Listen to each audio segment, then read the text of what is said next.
Well, hey everybody, are you tweeting it Yes, yeah, that's what I was doing. in? Welcome to what had happened was. What happened She's getting the was word out. What had happened? What had happened yeah. was. Yeah. So, KB, Karen Bryan here, alongside. Angela Overkill Hill. What up? And Jiu-jitsu yeah, hands right now. I'm yeah, jiu-jitsu jujitsu. And hand. so yeah, there were no UFC fights last night, but we are going to be talking to Jamal Hill, who is the number 12 UFC light heavyweight. He's got a fight coming up soon in a few weeks. We'll be talking to him. But there was a Bellator event last night. Ryan Bader kept his heavyweight title. But also, yeah, and like you were saying, you were competing in a jujitsu tournament. It was that hours ago, or was that something that you just posted hours ago? Was that yesterday? What's the deal?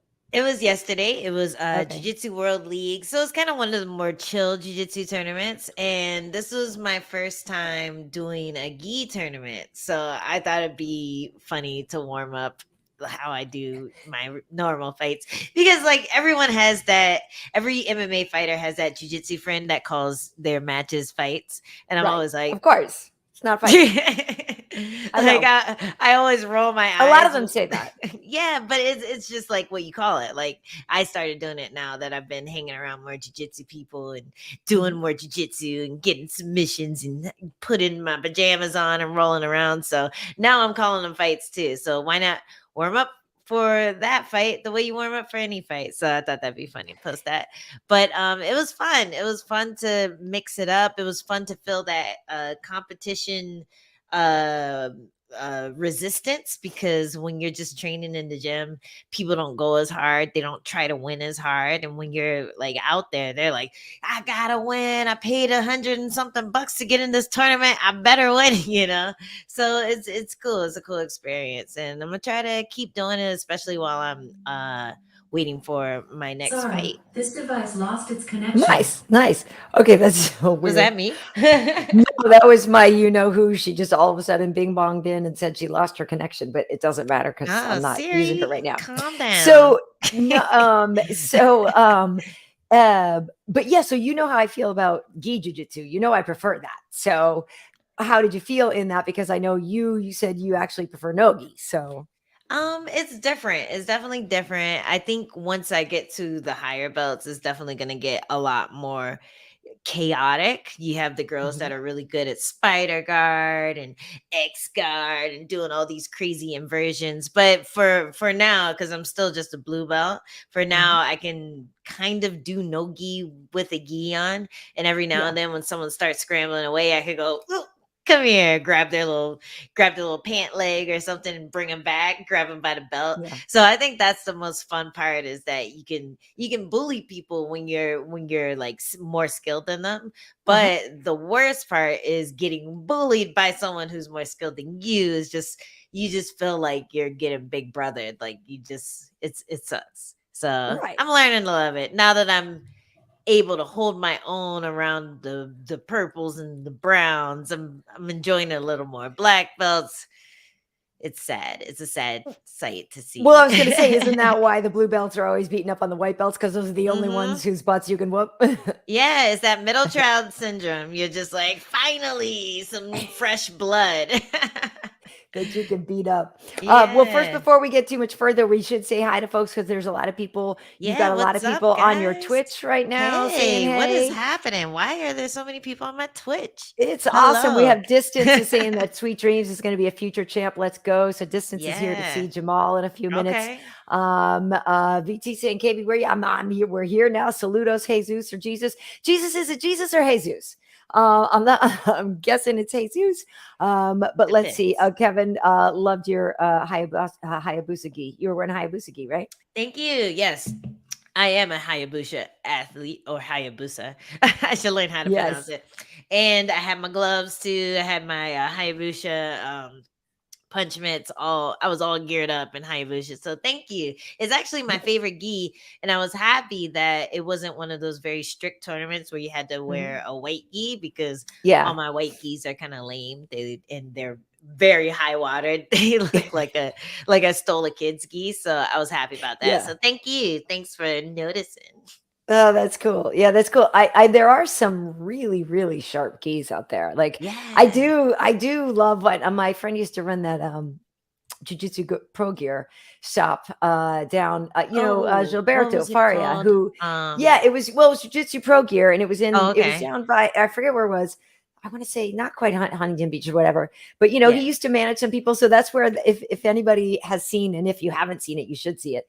The funny thing that I did with Jacare years ago, playing Rock'em Sock'em Robots, we did it in that store. Oh, And nice. so, because he used to like manage him and work with him and stuff. So it's really funny. And we had this whole thing where we came out of the dressing rooms, like those were our locker rooms, and we do this like walk to the ring, and it's Jacare, which is hilarious. That's so funny. Dude, you Jacare come was like one of my first like fighter crushes. Like he was Yeah. just so cool and stoic and scary So looking. cool. And Right. So just that cool. walk into the octagon too. I'm just like, oh, you're so cool. Yeah. And this is when he was a straight up killer. Like he was just Dude. demolishing dudes, and he's Did in he walk ridiculous out shape. like that from He his didn't do the whole thing, but he's coming out doing this and everything, doing his Nice. whole bit, and it's so Nice. great. And I'm like chanting him and stuff, and then I'm getting up in his face and I'm talking smack to him and everything. Anyway, Ooh, by my head. yeah. So people should definitely look for that on my channel if you're here on my YouTube. Nice. Yeah.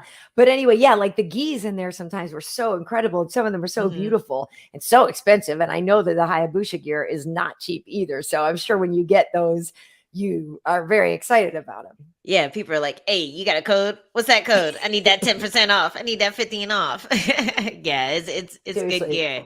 Definitely good gear. I'm happy to push something that I actually enjoy using myself. Nice. Okay, well, wait. Okay, so let's see. Are you guys no, it's not a replay. Somebody was asking, MMA Marks Oh. was asking on Twitch if this is a replay.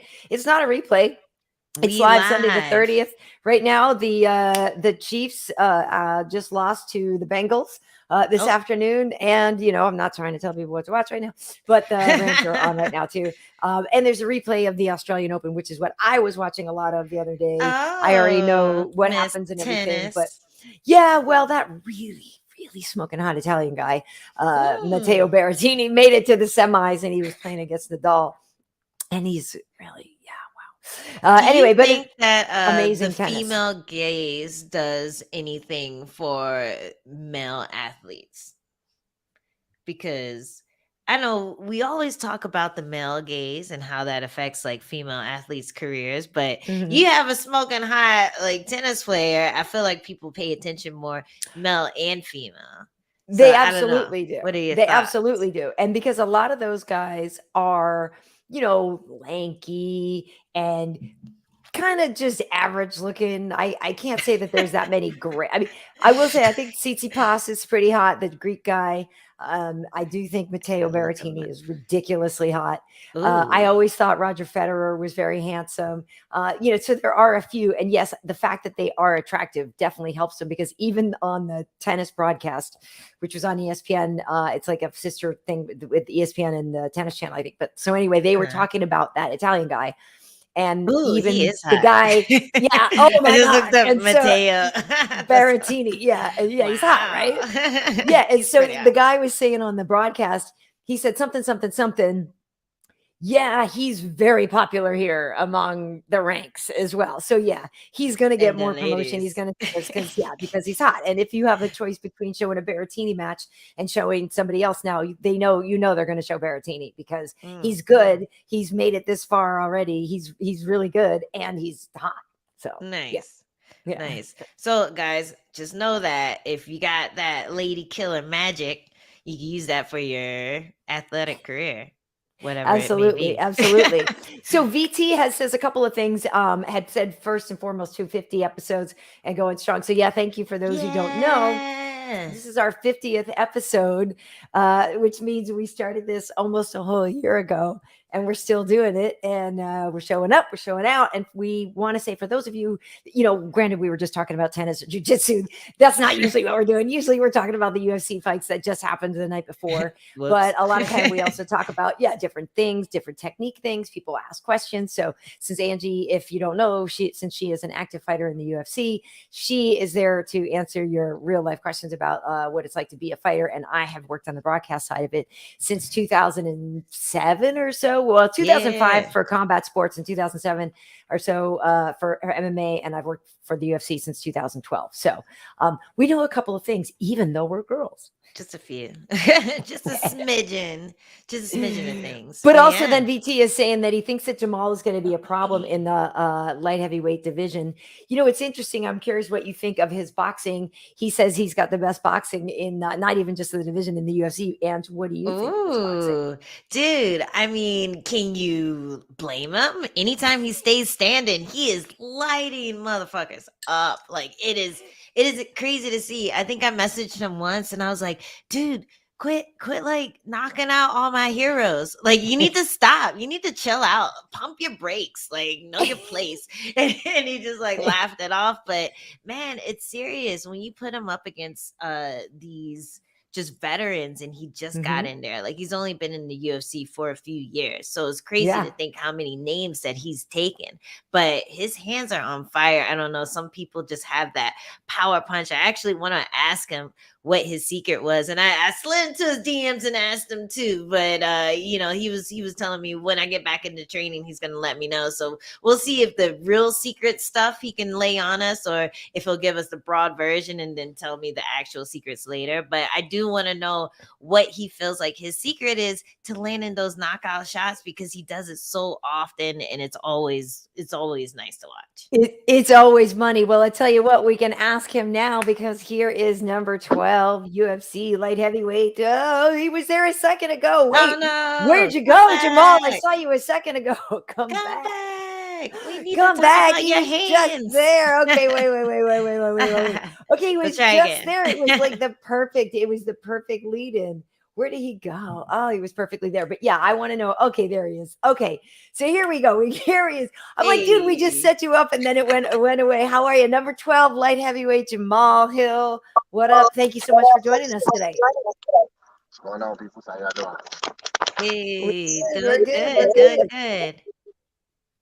Hey, so right away, Angie had a question for you. So we're just going to jump right into it. We're going to I know we have a fight coming up with Johnny Walker and we're going to get into that. But before that, we know that you're just like a total full-on knockout artist. Uh-oh. Got some technical difficulties. Got the thumb pick hanging out. Where'd he go? I'm here. Okay, there. Okay, there you go. Okay, there you go. All right. Well, right off the bat, I want to ask you, what is your secret to knocking everybody out? How do you keep getting these knockouts? I need to know. I want to know. And it's beautiful to watch, man. You're taking out heads that a lot of times you're coming in as an underdog. You have less experience in the UFC and you're just murdering people. So what's your secret? Like my training. I mean, the thing. My mind. Honestly, I just see things different. It's weird. It's hard to explain. Like certain things people do, like just like in a fight. To me, just my mind and just registers like, all right, throw this, do this, or try this, and I just do it and it works. Are they in slow motion more? You just can sort of predict and read and see what's coming more? Yeah, it's kind of like like a lot of like the great like football players or basketball players that say like the game slows down for you. It's like it's like that. Like I understand how to slow a fight down and how to slow it down and react to what I see rather than like emotion and like fear and worry and things like that. Nice. So your nickname should be Neo. Then. Yeah, totally. Like the one. Yeah. It's interesting too that you say that because when we watch you box, you do have really long arms, and so it's kind of like you would think people would see it coming more sometimes. Like I don't know how to phrase this, but like you land on people when they should know it's coming, and you got I don't just know, maybe that's it, maybe that it is that you are seeing in slow motion, because I feel like when people know, okay, I'm going up against a boxer, I'm not going to get knocked out, and then they're like, God damn it, I just got knocked out. But I'm not just a boxer. Yeah, I'm not just a boxer. It's not just boxing that they have to worry about. Like It is funny that she said my name should be Neil because the striking system that I'm in is a striking system that was made by my coach and his head guy, and you know, and I pepper my thing. We call it the MM Matrix. Oh, nice. Okay, cool. The Matrix striking system. But like even with Jimmy, if you notice, whenever I first dropped Jimmy, I kicked that kick that I threw. Nothing I do is insignificant. All right. When I threw that kick, it clipped his arm. That's all I needed it to do was land solid. When it landed solid, I didn't back up. If you notice, I didn't give any ground. I didn't back up at all. He thought I did. When I did, I stepped off at an angle. When I stepped off at the angle, he thought he could just come forward at me. And he stepped right into a blind spot and right into a hook. And that was the first hook that dropped him. Okay. You know, then the second one was he threw his little shots or whatever. I was just like kind of outside. From there, I kind of felt the range from there. As soon as I stepped in range, I threw a feint. I actually feinted. And when I feinted, he bit on it. And that's when I threw the check hook. Nice. That's what it got there. Nice. And that didn't even take that long. That fight wasn't even that long, was it? No. Yeah, that was 48 nice. seconds. 48 seconds. Yeah, I know. I was working that one. I was nasty. like, well, we're done. That's all she wrote. Somebody was asking, let's see, VT was asking, do you think your power is natural or is it something that you've honed over time? And you kind of answered that, but what do you think? Everybody has the power to knock somebody out. Mm. You know, my power comes from technique. I'm technical. I know how to get to my spots and how to hit you how I want to hit you. You know, and some shots, even though they might just be like a little touch, it might not be much, but it's a purpose. Everything I throw it for a purpose. Mm. So when did you get into boxing first? How old were you when you started? I never boxed. Really? I never So boxed. you just started right away, I just fought in the streets, like for real. I just No had way. sweat on my on everything. I just had hands. I just fought in the streets. Like So growing up where? Okay, back it up. So back it up. Yeah, we need the full story. That's what I'm saying. Running the mean streets of which city? Man, I grew up different streets. I grew up on the north side of Grand Rapids, down in Southern Illinois, and even in Chicago. Okay. You know, just like fighting is just always just been like a part of life for me. Like, it's weird to me when somebody like, I remember the first time somebody told me we were maybe 15. This guy told me he had never been in a fight in his life. I could not believe it. Huh. Like, I cannot believe there are people who have never actually gotten to a physical altercation. But were you picking the fights or did you get picked on? You said what? Were you picking the fights or were you getting picked on? It varied. It was different. Like I ain't gonna act like I was an angel or something like that. Like I don't come from a lot of the background like a lot of you. I wasn't like don't get me wrong. I did like I got nerd tendencies. I guess I was in the chess club and stuff like that. I've never been in a fight. Surprise, surprise. Wait a second. So anything like that, but at the same time, like everything's coming together because you grew up different, but you were on the chess club and now you can see the moves before they're happening. Right. I feel like we're starting to build a little a profile. It's an Adesanya-like thing too. It's an Adesanya thing. Yeah. That's for my parents. One thing my parents always preach is about using your mind. Okay. You know, so like my dad is always like, oh, your mind, son. You know, so my mom too. She was all about education, doing what you had to do in school. Okay. But you know, I was a boy. We were boys. We were out doing what boys do. You know, we were in the cities and we was hanging with our boys, doing whatever. You know what I mean? Stuff like that. Okay, so you found out you had hands out on the streets. So then how did you make the transition from that into being a professional athlete? I always knew I was going to be an athlete, like a professional athlete. I figured whatever I was going to do, I was going to be one of the best to do it. Like that's the type of confidence I've always had ever since I was a kid. Like all of this, everything that's happening for me, like I've expected this since I was a kid. You know, So like for after high school, I was playing basketball. I didn't really have like the offers and none of that. And like team sports really wasn't working out the way I wanted it to, and team sports, you could be good. You could be phenomenal and still not succeed because the next man want to get his, or he got this going on or whatever or whatnot. And I seen a lot of that. And coming out of high school, I'm like, all right, going into college, I really don't know what I want to study. Like, all right, if I don't, that's another thing my parents said, if sports don't work out, what are you gonna do? I'm like, shit. They like, oh, you getting a free education? Like, how if I don't know what I'm doing with it? Like, you know what I mean? So like all of that just kind of for me, that was just like take time off and figure out what you're trying to do. And that's when I actually started doing MMA. Okay.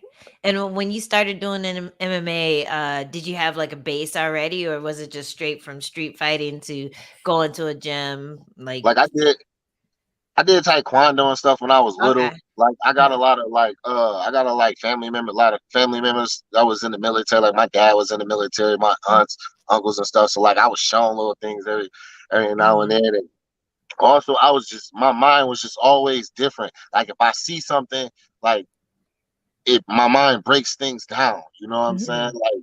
So if I seen like, all right, somebody do a move, I'd be like, how could you even do that? Like I was that kid, like that.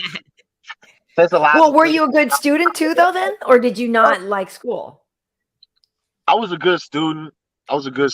Just because I was smart. Like I just understood. I just understood what was expected of me. Like if you hand me a paper, you tell me an essay, like for writing essays, like to me, I simplified it. An essay was just writing what you think. They just want to know what you think. So exactly, whatever I'm thinking as I'm reading it, I just write it down. You know what I mean? The whole point is just your take on stuff. Like it's not necessarily right or wrong. It's like, did you form an argument and did you form your argument well? Like you can't be wrong about your thought. It was all about, are you willing to do it? Like, don't get me wrong. I didn't like doing it. Like, geometry was a roadblock for me. Okay, fair enough. Now you work in an octagon, Jamal. That has 8 sides. You have to figure out the circumference of your ring. You circle around inside the octagon often, and then you work on angles to land your sit. So you should tell your geometry teacher that you're actually nailing geometry 100% now, because you know all about the octagon, circling, angles, and all kinds of stuff. Straights, all kinds of stuff. I spent a lot of time in geometry. Good job. Good job. Now it works. Now it works. Shout out Miss Harris. There you go. Hey. Wow. That's cool. That's awesome. Cool. Like. Okay, so the Johnny Walker fight that you have coming up. Johnny can be kind of wild. Back in the day, right? When we first kind of met Johnny, he was wild, and he came on and he had 3 knockouts in a row. And then he kind of ran into a hard time because he was put on his back. And then he goes over to Ireland. He's working over there. He seems to have been evolving. He's being more patient. He's slowing things down, but he also still has that incredible amount of power. So, Jamal, when you're looking at him, what's your take? What's your assessment of him as a threat? That he's explosive. Yeah. He's long, he's big dude, and he's explosive. That's about it. Like people are saying, like, oh, he's trying to be more technical.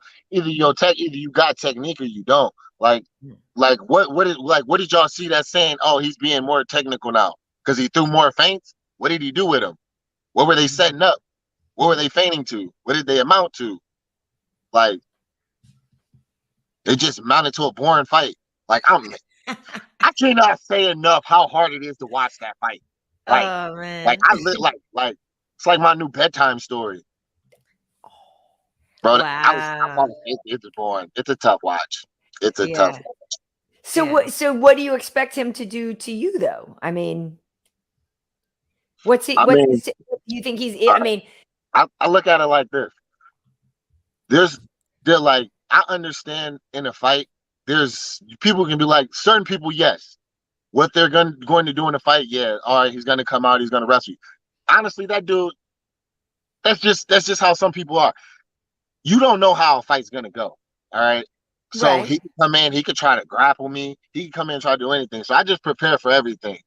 What I know he can bring, I know he can sit back, try to feint, and try to land long shots. I know what shots he has that are effective. Or he can come out and be explosive and try a bunch of crazy stuff. That I mean, he's strong enough, he's big enough. If it lands crazy enough, he can knock. He can end the fight. But the thing with that, there's a gamble with that, because if it don't land, which is a small chance that it does, you in some trouble, big boy. You know what I mean? So it's Right. pick your poison. I'm game. However it goes. Nice. Okay. All I right. like that. I like the confidence going in I there. do too. And you know what? I truly believe that you are preparing for anything because of how you're talking about the matrix system and how you let the fight slow down so you can really just game plan as the fight goes along. So Yeah, I ain't I never believe gonna like, that. oh, I'm about to do this because I Yeah. don't know. I'm a flow. I'm a flow fighter. I go with the flow. Mm. So Mhm. however we flow and whatever's there, whatever's opening, I prepare. I sharpen all my tools. I know how to throw punches in a bunch of different ways. That's why people don't. I know how to throw a jab at least 6, 7, 8 different ways. Mhm. I know a bunch of different ways how to throw my jab and land my jab. I'm just sharpen my tools so whenever that angle, whenever that opening is there, I can capitalize on it. If I'm ready for everything, can't nothing surprise me. Nice. Okay, so one thing that did happen though, last June, you were submitted in your fight. Paul Yeah, Koenig got your arm, and we all know what happened. We've seen the video. We're so happy that you recovered from that and that it was not as bad as it initially looked. But so it kind of looked like he was, I don't want to say putting a blueprint out, but obviously when you have somebody who's a striker, people are going to want to take you down to beat you. We know Angie has been working on her jujitsu. So, what are you doing on that front? Because, obviously, we know you got to do everything. And the more you do continue to keep knocking people out like this, the more people are desperately going to want to try to take you down. So, who are you working with on the ground game? What same do you thing. even think of the ground game? What do you make of it? Do you like it? Do you even enjoy that part? you know, whenever remember when I told you I took that time off and I started MMA. When I walked Uh-huh. into a gym, the gym I walked into was a jujitsu gym. Oh, Okay. I have no problem with my jujitsu. Like I Yeah. said, nothing has changed. I'm still business as usual. I'm still mhm, working on my game. I'm not finna go, oh, I need to work on this. Nah, bro. I need to grow as a martial artist constantly, period. My game is Mm. constantly evolving. My striking is constantly evolving. I'm Mhm. constantly getting better. My ground is constantly evolving, constantly getting better. I'm not tripping because I got caught one time. I know what I did wrong. I know how I got caught. If people want to take that and look at that as a blueprint and try to follow and do the same thing, like I'm dumb or something, like I can just the same like here's one thing you got to understand about me, and here's another thing what people need to consider as I started to go up and I started getting the main events and fight around. The longer you stay in there with me, the less chance you have of beating. Your best chance is to come in and try to get me out of there. Because the longer we stay in there, the more I'm gonna figure you out, the more I'm gonna put it together, and it's gonna get hard for you. It's gonna get more and more difficult for you. So the longer you in there with me, the less chance you have of beating. And to your So, point, it wasn't a yeah, long fight. Like he it got wasn't. he tried to take Mhm. you down fast. It Yeah. wasn't. And what happened with that? And as far as that is, I got arrogant. Like I know exactly what I was thinking. I'm very good at understanding what I'm thinking and understanding certain things to remember as far as feelings, thoughts, and things like that happen in there. It Mhm. was just arrogance. It was just Mm. arrogance. You know what I mean? Whenever he went down, it was literally I'm like, well, all right, what do you want to do? You never want to be there in the fight. Even if I feel like I'm the best striker, I'm not finna stand there in front of nobody. How many times have you seen me stand in front of somebody? All right, bro, punch me in the face. Right, right. Never. You know what I mean? So so when I went down there, I went down there disrespectful and I got caught. And Mm. even so, I don't like the armbar he had me in, it was tight. Don't get me wrong, it was tight. But I've been in arm bars like that before. And I just relax, cool. It's like that's why whenever I came up, I was looking for my arm. I wasn't tapping. I was looking for my arm because I was expecting my arm to be there for the stack up and everything like that. My elbow just gave. My elbow just Ready gave to that pop time. it back in. Yeah, it just popped out. Yeah. My elbow don't. But here's the thing: if my elbow don't dislocate, and I get that, and I get there, and I stack him up. Yeah, It's different. It's a different type of thing. story. It's one of those things that happen. You know, KB, I know that's your man's, doc. Hey, yo, I got a question. We're I friends. noticed something. I noticed something. No, I just said this is just something that I noticed. Why is it every time, like I say, like maybe like my last 3, maybe 4 fights, you've been like rah for whoever my opponent's been. Like Not at true least at all. no. Not true at all. Not true at all. Before Paul Craig, you was chilling. I ain't even get a high or nothing. It was the Paul Nothing. Craig. No, you fought what? OSP, right? Was it OSP? One of them? Yeah, Wait. Okay, Oh we've my known him a God. long time. He's a What sweetheart of a happened, man? guy. What Jimmy- happened was What happened there's a was special place in Karyn's heart. shut up. Anyway, no, but Jimmy man. Crute is a guy that when I'm doing my Tuesday night festivities thing, Jimmy Crute pops in a lot of the time. So I don't know him, but I'm just like, oh, Jimmy's a dude that hangs out. Now, I don't have anything against you. I just didn't know you as well. Now that you've been on the show, and now that y'all are too, friends. I never did think we were because I talked to you actually in Phoenix. We were talking because you were like, no, I remember asking you after the fight if you were okay, though. Do you remember standing in the lobby and I was like, bro, are you all right?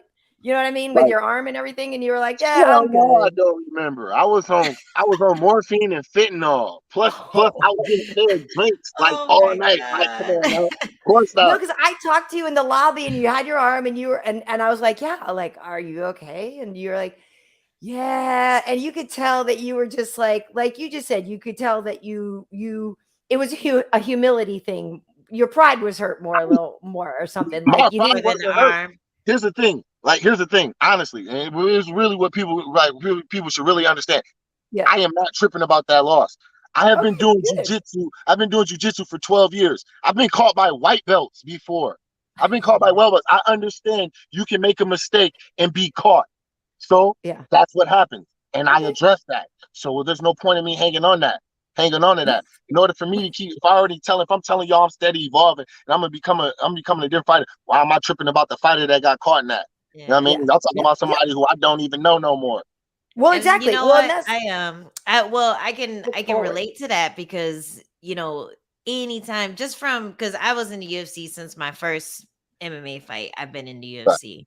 Anytime I get taken down, people are like, "Oh, Angela Hills is wrestling and shit," and that has carried on until now. I think I'm at like 20 or something fights in the UFC, and even now, if I get taken down once, people are like, "Oh, Angela Hills wrestling and shit," and it doesn't matter if I get up, doesn't matter if I take them down, doesn't matter if I defended 20 takedowns before that one takedown happens. Fucking Michelle Watterson shot at me 18 times, took me down once, and won the fight because of that one takedown. And everyone says my wrestling is shit. You've been branded, right? Yeah, you get branded, you get pigeonholed into these ideas. Like, okay, this is how you fight. These are the mistakes you make, and blah blah blah. This is how the fight's gonna go. So I totally relate to that for sure. But it's cool. My that UFC debut, what happened? Who did you knock out on that one? Wait, which one? Let me look, because I know I a bunch of them, and you knocked. Hey, you took her down and beat that. How'd you win that? Oh, thing? yeah. You know what I'm saying? Like, exactly. It's crazy. Like, people got the narrative. People automatically, here's the thing though, people had the narrative that I didn't have any jiu-jitsu before they even see my ground game. Just based off of the Stosic fight. They like, oh, you were taken down 6 out of 9 times. Bro, my hand was broken in that fight.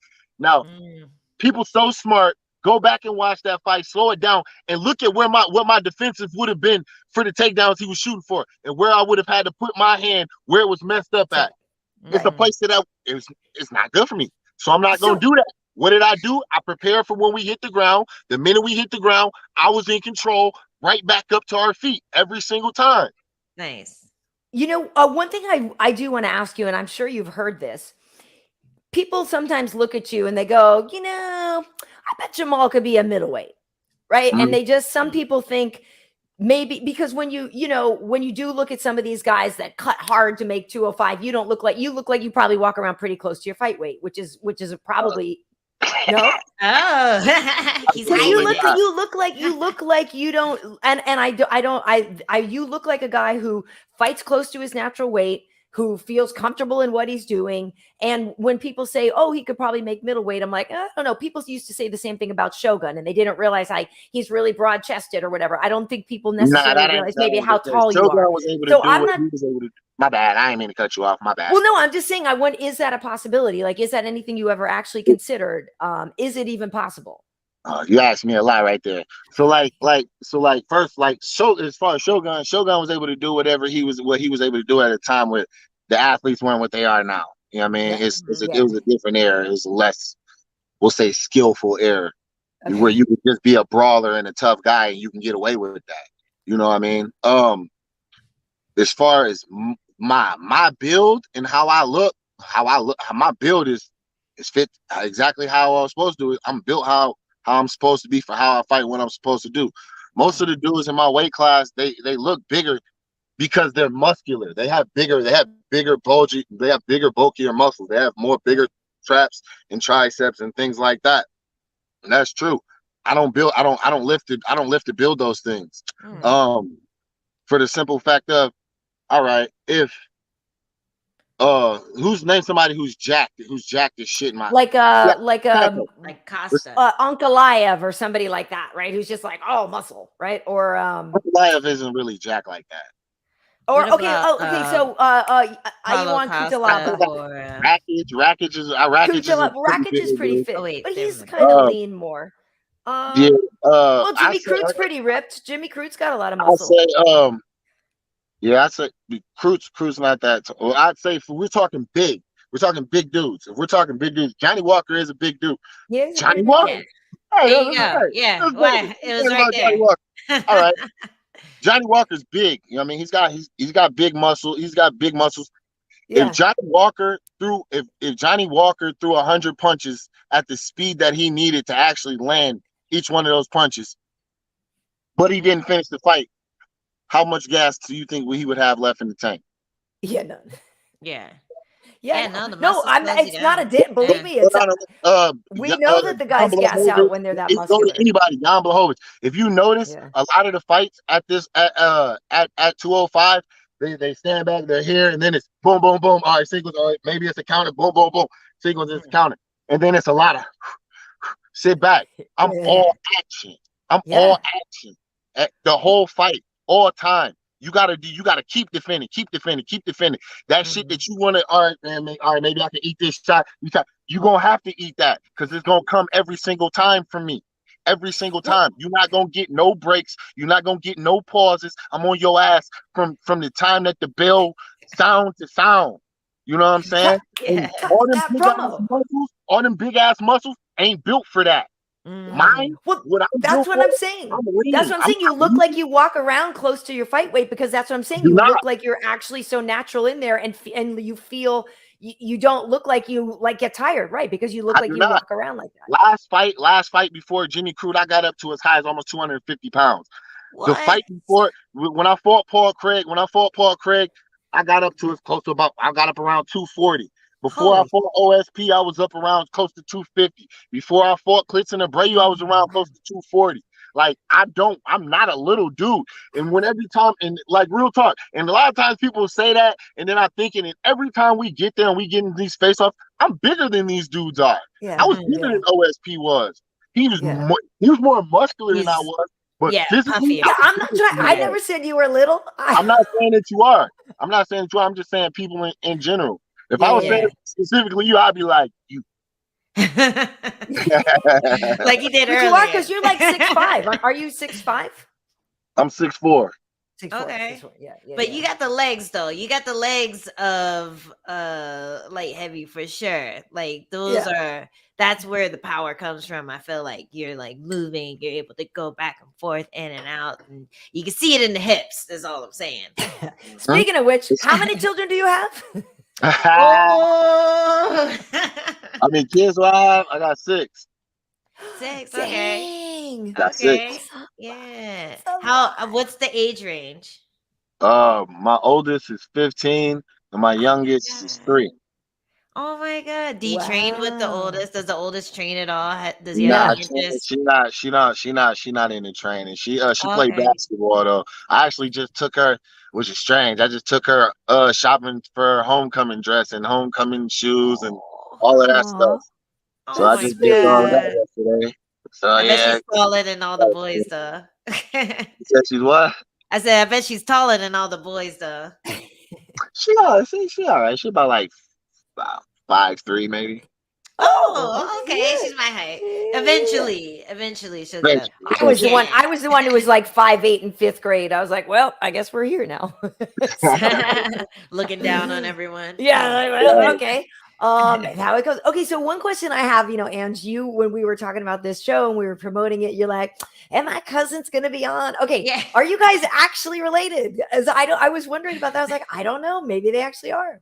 So, you actually brought it up. He debuted on a card that I fought in North Carolina, was it? Yeah, North right. Greenville. Carolina, Raleigh, Or oh, Raleigh. I and was in when we Atlanta. met, I was like, "Damn, there's no other hills in the UFC," and he was like, "Cousin, is that scene from what is it, Poetic Justice Poetic with justice. with Yeah. Tupac?" And every Yeah. time we saw each other, he'd go, "Cousin." He made that same face that Tupac made, so I've always like called him that ever since. That just sticks with me. Every time your name pops up, I'm like, "Cousin." Nice, What's nice. up? Well, I have a cousin too, because that's how I am with Rashad. Because I went to do a shoot one time and we literally shot at his grandma's house, and her last name is Bryant. And so I was like, well, Ah, you know what I mean? And so yeah, Rashad and I are like, what up, cuz? You like yeah. that's my cuz. Yeah. Yeah. I Yeah, love it's it. good to I have love it. family in the UFC, Yeah, like for sure. For people sure. be trying to take advantage. It's nice to have people, set them Yeah. straight. It's true. And by the way, Rashad is going to be on with me and Hanato on Tuesday night. Did you see his fight at all, Ah, Jamal? Rashad, he Yeah, fought on Friday. I seen the highlights for the end of it. Yeah, yeah, Yeah, yeah. It's yeah. pretty That's it's pretty great. cool. And it's pretty cool. Not only is it pretty cool that he won and all that, but it is pretty cool too that that Khabib has like this whole like league and everything now. It's cool. I'm curious what you like are you going to be an MMA businessman yourself? You know what I mean? Like what are you going to do along the journey along as you sort of build your way toward becoming a champion? What else do you kind of want to do along the way with MMA and stuff? As far as MMA, like just learn and grow as a martial artist, Yeah. like as far as my kid, like it's the family business. My kid's gonna be a fighter. Like, I ain't really too huge on that. People are a little stingy with the money in this industry, so Mhm. I ain't really too big on my kids doing this. It's a platform. Of course, yeah. I have other ambitions and aspirations outside of fighting. I Mhm. understand that being here opens doors and things like that, and that's Do the you type of thing rap? I want to take advantage of. Say that again. Do you rap? Do I rap? Uh, I used to rap. I actually can rap. No way. I'm actually pretty good at it. I just don't I anymore. only asked that, and Oh, because I think you would be pretty good because you were cutting a pretty good promo a minute ago talking about Johnny Walker and stuff like that, and I feel like you probably would be able to flow on the mic. Yeah, I got some songs out here floating around somewhere, probably lost, very, very lost. but oh my but God, I yeah, need to hear them. I got some bars. I I got need some to bars. hear them right now. Karyn has bars too, so maybe y'all can settle your beef and and cut a There's no, little. I can write. I don't flow It because, like I said, I am the nerd that like got the straight A's and went to class and never's been in a fight, and so I can write really funny, creative things. But then I sound like a school teacher when I try to deliver them. You know Hey, what I but mean? like the nerd thing is like a persona. You can own that. You can own like put your glasses on. Like MC Teach. No, yeah. Teach was in wasn't there MC or no, well obviously Tretch was in Naughty by Nature, but there was an MC Teach I thought at one point. Sounds familiar. Anyway. So what are you That's listening funny. to anyway, Jamal? Like what do you listen to while you're working out? Do you have anything new that you're enjoying? Like what's your vibe when you're working out? What do you like to hear? No, I switch it up. Mainly, I listen to a lot of Dolph. You know, Drake, Yeah.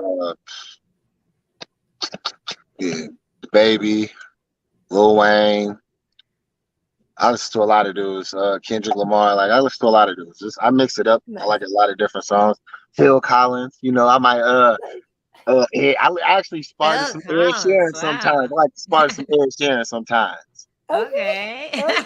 There you go. Sharon, I mix it why up. does it relax you and you can see the punches coming better or It's something like funny. It's that? a different it's like I said, like I'm a flow person. It's a different beat, a different rhythm, you know. Yeah. I find inspiration in different things from stuff that I don't expect. So it could be like some type of rhythm, like a beat, like doom, doom, doom, and that could actually flow and end up becoming a combo or something for me, like an attack or something that I use or a sequence or something that I Yeah. use. So you know, I just play with all different types of things. Do you ever wish that when you're fighting, they play music as you're fighting? That would be Because cool. I feel like sometimes when a certain song comes on, like I can't miss. Like I'm just like moving to each beat and then like a little like extra I beat don't know hits if I and would that's when hear I it. go. Yeah, you don't think so? I don't know if I would hear it. Did Like you ever have a Muay Thai fight where they play the music and be Right. like during the round? It's like it kind of sounds like Yeah. bagpipes or something, but it's this weird Thailand music that they play, and it's supposed to control the rhythm of the fight. And it actually kind of works because the first round is slow, then the second and third round they pick up the pace, and the fourth Mhm. round is like fast as shit, and then the fifth round it's like fast and then it slows down again. So like they control that whole, you know. I Okay. never did them. I never did. I never It's did cool. a I've been to those fights. I've seen it. like Yeah. real talk. Before like I was 18, before like all I did was I was hooping. I hooped and I played football. I actually played Okay. semi-pro football after I started doing MMA. Oh, nice. What Oh position? wow. It was like I What was position? average. Receiver? Nah, I play safety and linebacker. Okay. Oh, really? Linebacker. Okay. Okay. Okay. I just like people up. They're usually a little thicker, is all I'm saying. I'm like, dude, that's Hey, I crush people. okay. Well then, okay. And Safety, I you can gotta think see. I wasn't cutting for fights then, so I was walking around. I was like 6'4", like 220, 225. Yeah. Okay. Nice. Okay. All right. Big old, So big I don't old know. You know, we saw monster. that and we'll let you get out of here in a second. I saw that I watched the game earlier. The Bengals won. I'm not exactly sure what the score is right now between the Rams Yeah, with the me Rams. neither. But who do you think goes to who do you think wins the Super Bowl? The Rams, Matt Stafford. You know, Okay, yeah. time. Still my That's still my quarterback. Look, Okay. I've been saying for years that Matt Stafford is a generational talent. All right, people still may not buy into it. Here's what you do. Just like I say with me, go back and watch him actually play and watch some of the throws this dude has made. It is Yeah. unreal. I've seen this dude literally throw the ball like it's just like, bro, how did you make that pass, bro? It Yeah. was almost you seen Wanted. You seen that movie Wanted where she like curved the Uh-huh. bullet and shot the bullet and it curved and Yeah. I didn't see him make passes like that.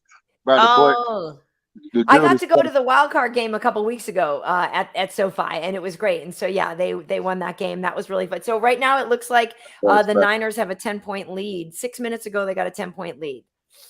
So, like, all this goes over my head. I'm I'm sorry. so Yeah, like the I like only football a lot I'm too. so like the only MMA is my only sport type person, but I do want No, to know okay, yeah. about I do want to know about You want to this. know about?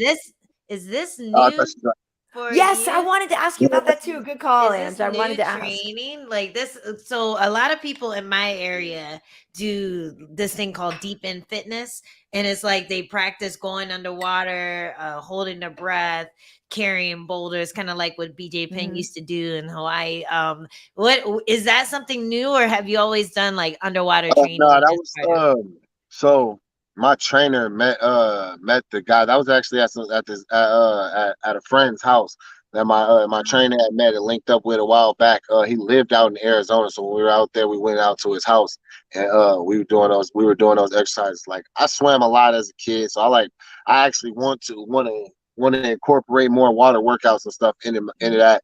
And I was able to do that with him. It's actually easier on your joints, Yeah. and it does help with your cardio and breathing control. It's like it helps to know how to control your breath.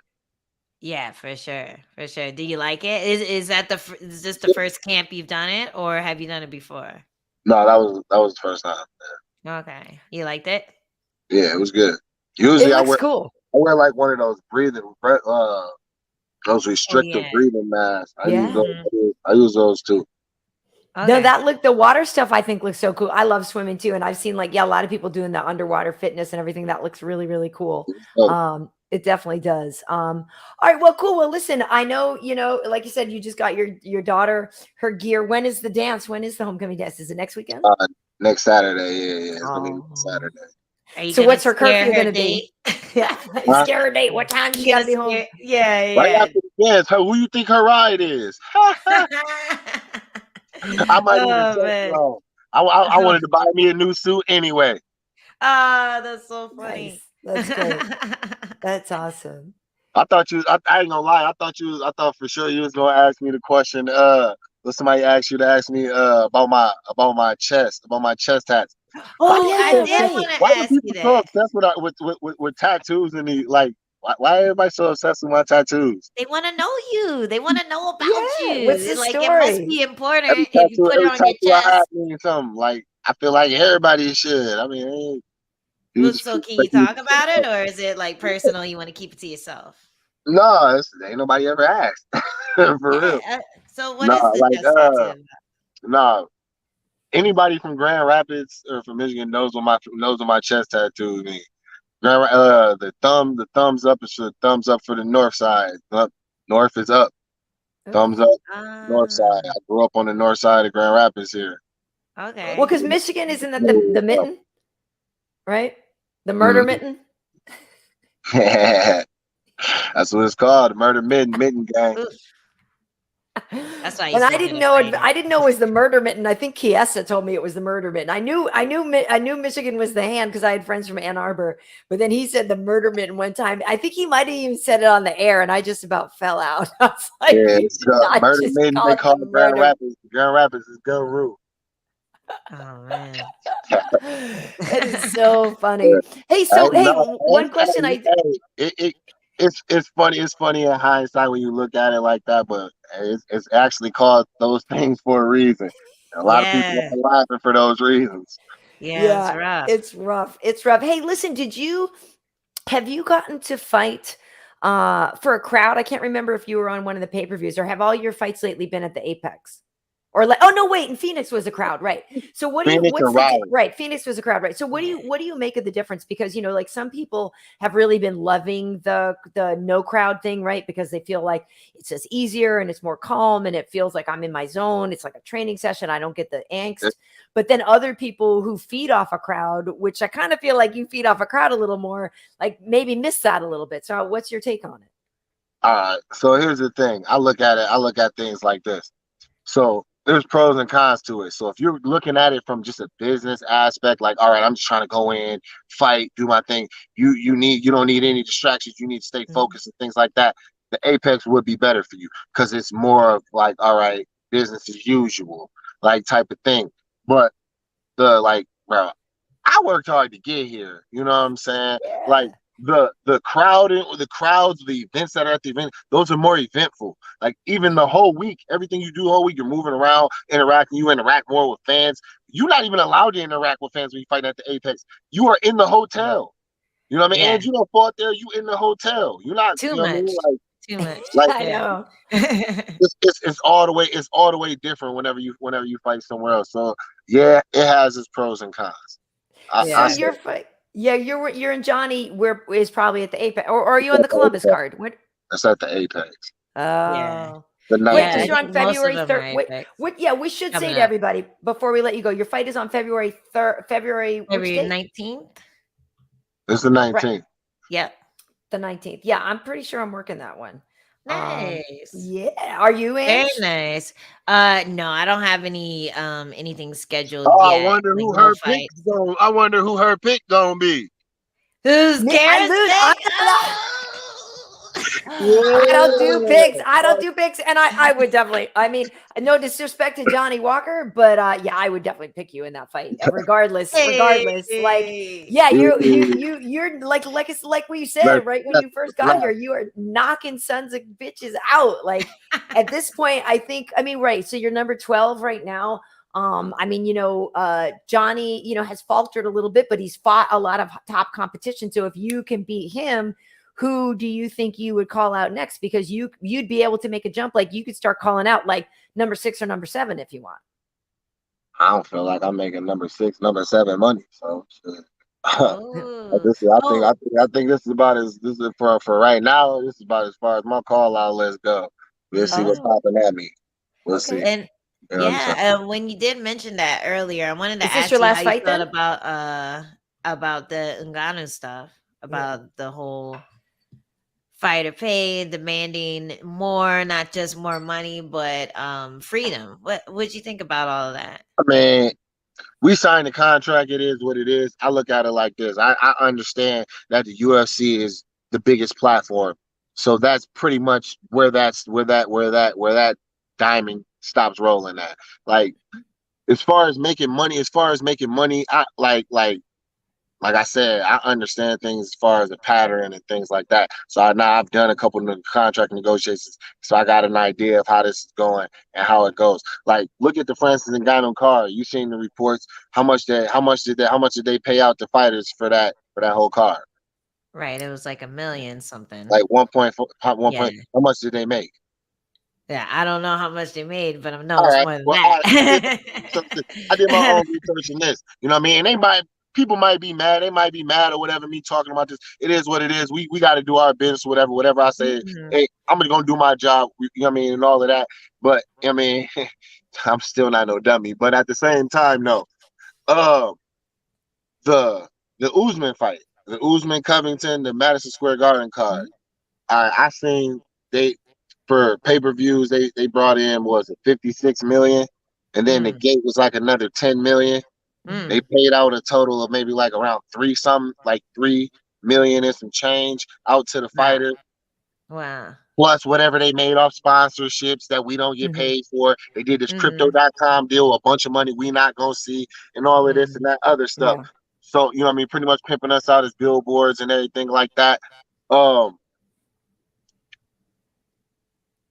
The amount of money that they're making off of that for what they're giving us, if they good with being those type of, you know what I mean, to do that, it is what it is. You know what I'm saying?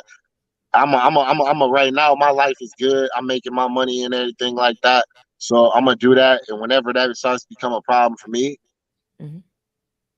hey. You know how many fights do you have left on your contract? I just signed a new contract. Oh, you did? Yeah. Nice. For how many fights? So probably they tried to get you usually like 4, right? 4? I would think they might get you 4. I don't know. Hey, I look like people in the 90s. Come on, man. 8 is the dummy contract. I signed the dummy contract before. But yeah, I think it's 4 now. I think it's 4 now, usually. Yeah. Nice. But you are a prize fighter at the end of the day, right? And so you want to get your biggest prize. If you ain't getting the prize, you ain't a prize fighter. If you ain't getting the prize, you ain't a prize fighter. I can only think of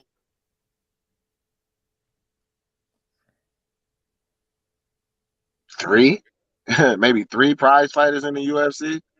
You got Conor, Dustin, which we'll see whenever his next numbers come out. You know what I mean? Which hopefully they're good. That's my guy. And John Jones's money. When he fights. When he fights. But when he fights, everybody watches. John Jones don't fight. People I know, but when he fights, everybody watches. That he don't fight. He don't fight. He has thrown out more tweets than he's throwing punches. You know what I'm saying? So whenever that count started to get a little more even, you know what I mean? Because I'm a fan. Don't get me wrong, I'm a fan, but I'm real. You know what I mean? If I'm thinking something, bro, and you can't say that like that's like we sitting here playing the video game, all of us playing the game, and all we all getting beat, and this dude over here talking shit, but he not on the sticks at all. Right, you know right. I hear Shut you. up. Yeah. I I'm hear you. doing I it. would Pick love up it. a I would love him controller. to be a Pick more the active controller fighter. up. Yeah, pick it up and come fight. That'd be My great. Twitch people You appreciate the started video fighting. I game started shut up. references. Well, I do have one more thing to ask you if you have time. I got I time. It's Sunday. What are we doing? Okay. okay. I heard. Well, our first guest was Chris Listen to Barnett. you. I heard. I heard. Who- Our first guest was Chris Barnett, and he said that you guys have beef, and we were hoping that you guys could squash Who it. the fuck is Chris Barnett? Okay, that's what. No, dead ass. Chris Who's Chris Barnett? Barnett. He I is. recognize the name, but I don't know who that is though. He is the guy Beast who Boy. he's a big boy, Beast Boy. He is heavyweight, This- right? the Yeah. wheel kick dude.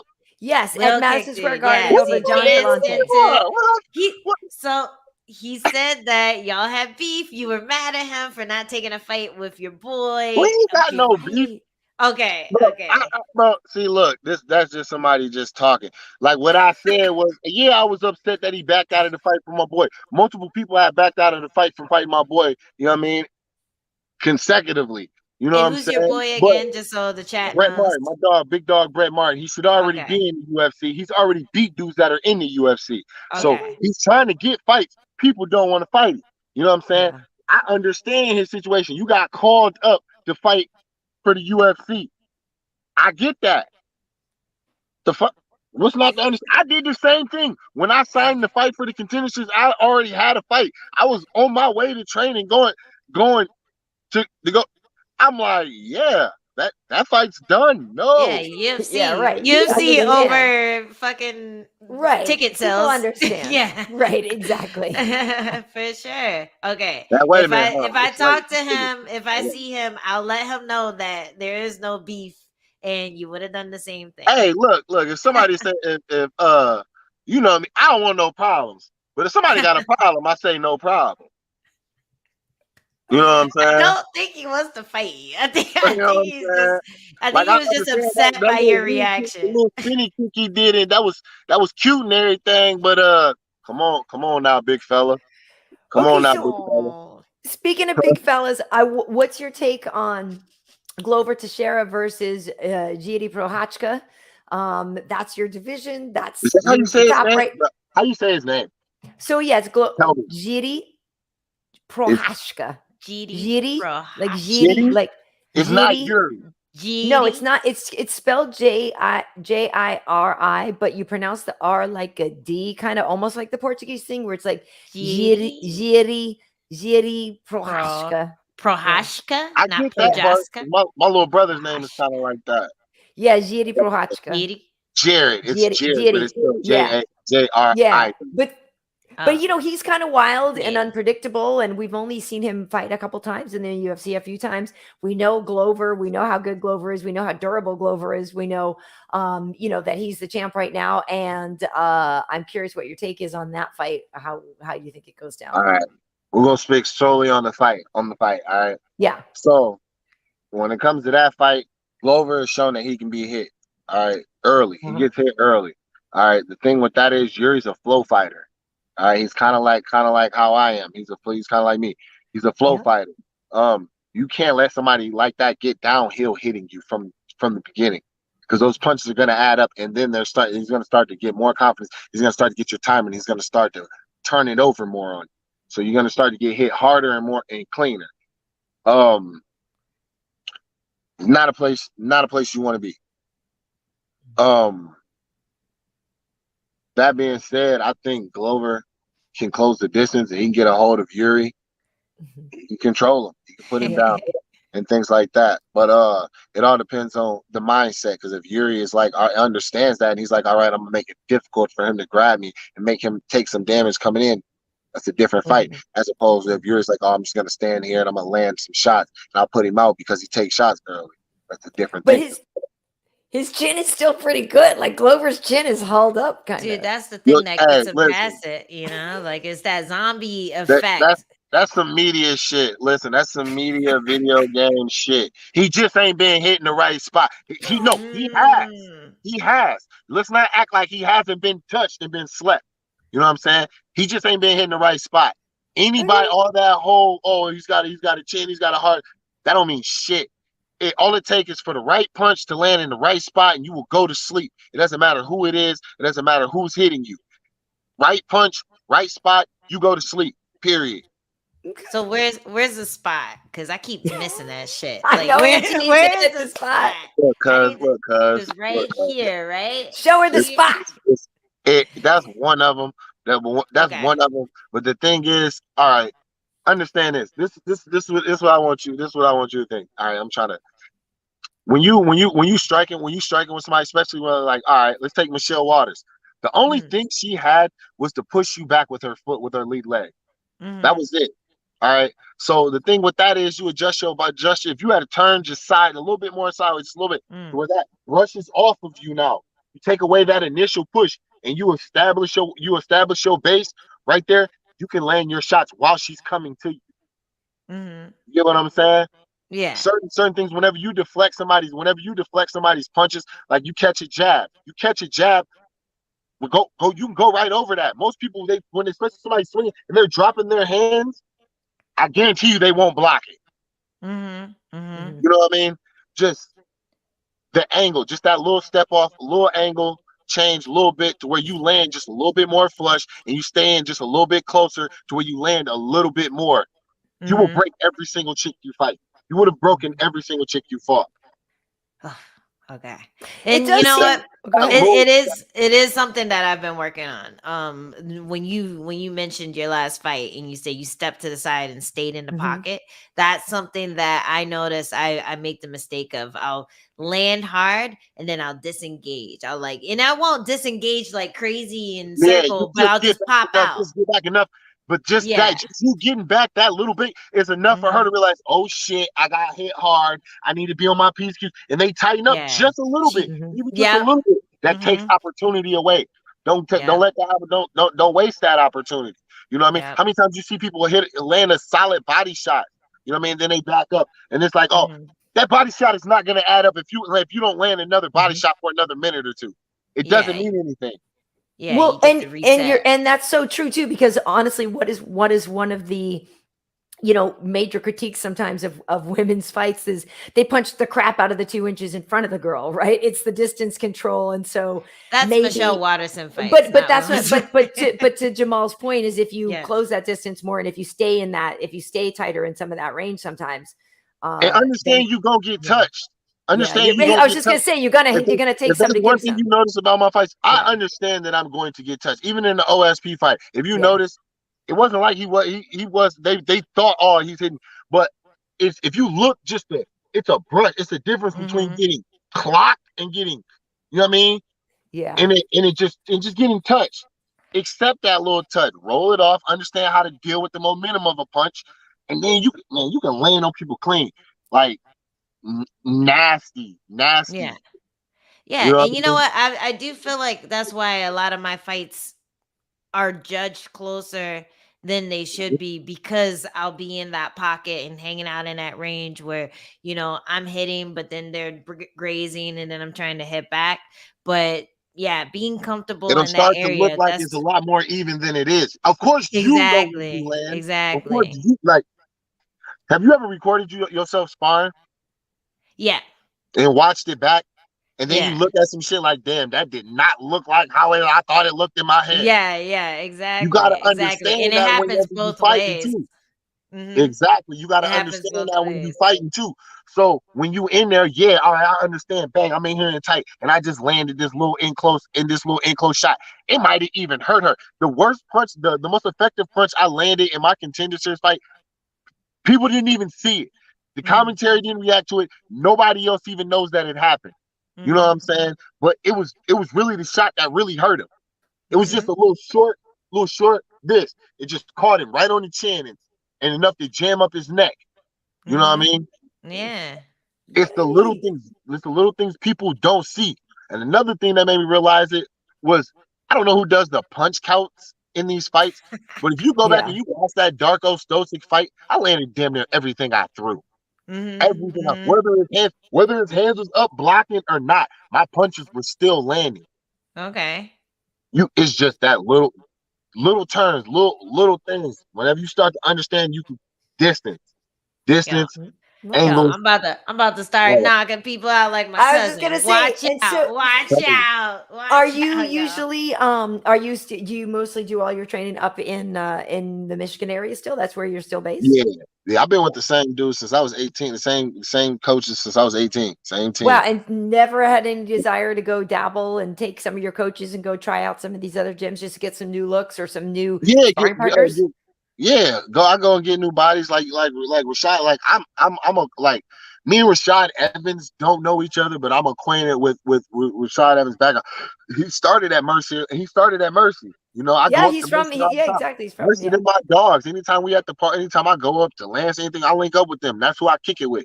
You know what Nice. I'm saying? So I go up there. I chill with them. I get some work in with them, and recently I started going down to Sanford. I go down there. They got a lot. They Nice. got a lot of Oh, good bodies nice. down there. Yeah. You know. Yeah. I moved around. I've gotten work around and everything like that. Cool. But as far as me moving and going and switching teams and camps, no. Because here's the thing about a big camp. You can go to Michigan top team. Oh, well, not Michigan, your American top team. You can go to all these AKA. You can go to these big gyms.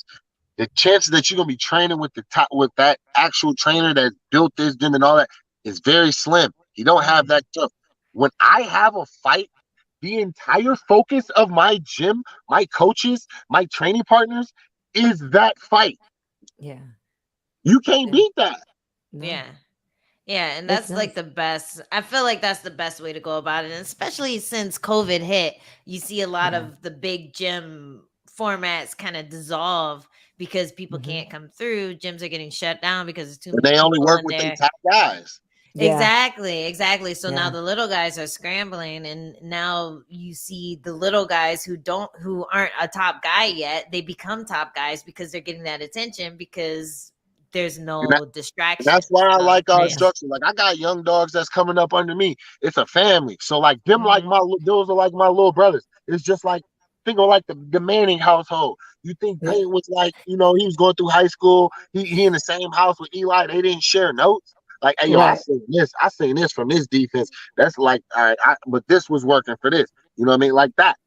I do the same thing for them. They do the That's same cool. thing for the ones behind them, and we build like that. Whenever I have a fight, or one of us has a fight, we all dive in together. The mm. focus is I equal. All right, love your it. fight's closer. We're gonna focus on yours, and then after that, all the focus on you. After that, all the focus is on you. You know, I love it. I Nice. love it. I love it. Nice. that's I how love it. I Yeah, I love wasn't it. trying to suggest that the other things are bigger. I was just curious I what know your you good. mentality was, and yeah, you explained it That's very another thing. well. People always try to explain what they mean. I don't take stuff personal. I'm a very understanding person. I really am. Like I truly am. I'm No, I truly an did, but understanding some people person. think like you. Some people, I think sometimes when we ask, because Yeah. not for nothing, a lot of people hate quote unquote the media, and every now and then, like we That's people literally that have don't to know how to ask these think for questions themselves. just to ask the question. Like we have to, Yeah. like I got a job to do here too. You know what I mean? And so sometimes you ask a question, and I say that because I've asked that of other people before. And maybe their coach is standing right there. And that's why I say you like take your coach and go to see some other places because it is Hey, one of those things where you can I say something real quick? Hey, and yeah, this is how I know it. This is how I know I'm in the right spot. And this is why I know my coaches are my brothers. Like this is my fam. And I know yeah. for a fact I'm in a place where the people have my best interests at their heart. My coach told me, bro, he's come to me like, bro, maybe you need to go somewhere else. Maybe I feel like sometimes I can't. Sometimes I feel like I can't give you everything that you need. You know what I Wow. mean? And when he's Aw. giving me That's a good coach. even with all the focus on me, he still worries about me not getting everything that I need. I'm in the right spot. I'm good. That's a good coach. That's awesome. You know what I'm That's saying? awesome. Yeah. And you don't have to sleep with him like Angie does.